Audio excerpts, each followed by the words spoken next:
বা ঝাল খাবার খেতে খেতে মাঝে মাঝে আমাদের মনে হয় যে একটু মিষ্টি খাবারও কিছু ট্রাই করে দেখি। ওয়েলকাম টু রিয়াজ রান্নাবান্না। আজকের আমাদের রেসিপি হলো সিমুই। এখানে আমরা 300 গ্রাম মতো লাচ্ছা সিমাই নিয়েছি।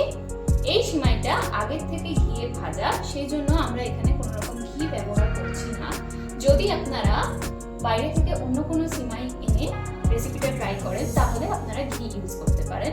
এছাড়া আমাদের লাগছে কাজু বাদাম কিছুটা পরিমাণ, কিশমিশ কিছুটা পরিমাণ, 4টে ছোট এলাচ, 2টো তেজপাতা, কিছুটা পরিমাণে আমন্ড। কাজু বাদাম আমি এখানে একদম চপ করে নিয়েছি, ফাইনলি চপ করে নেবেন। এরপর আমাদের লাগছে 1 বোল চিনি, 1.5 টেবিল স্পুন গুঁড়ো দুধ এবং 750 ml ফুল ফ্যাট মিল্ক। তাহলে চলুন দেখে নিই কিভাবে রেসিপিটা তৈরি করা হয়। সিমাই বানানোর জন্য প্রথমে আমরা দুধটাকে গরম করে নেব।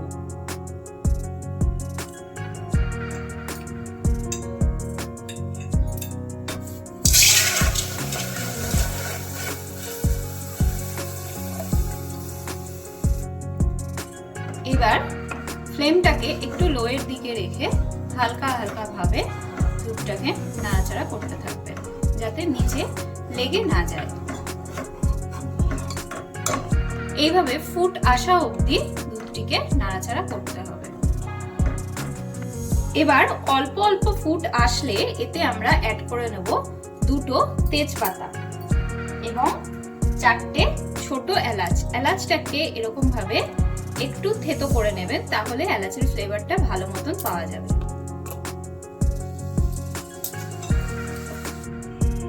এবারে কিছুটা পরিমাণ ওই ফোটানো দুধ থেকেই দুধটা তুলে আমরা গুঁড়ো দুধের সঙ্গে ভালো করে মিশিয়ে নেব।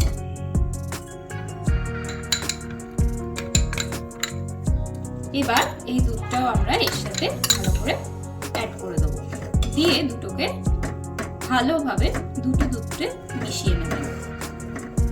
এবার আমরা এতে অ্যাড করে নেব সিমাইটা। এবারে আমরা এতে অ্যাড করে নেব কাজু বাদাম এবং চিনি। সমস্ত কিছু দিয়ে ভালো করে এটা নাড়াচাড়া করতে থাকবে।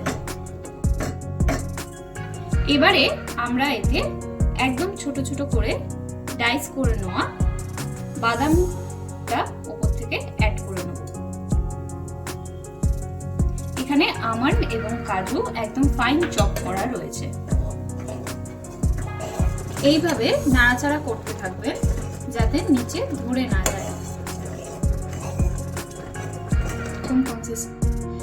ঠিক এরকম কনসিস্টেন্সি এসে গেলে আমরা এবার এটাকে নামিয়ে নেব।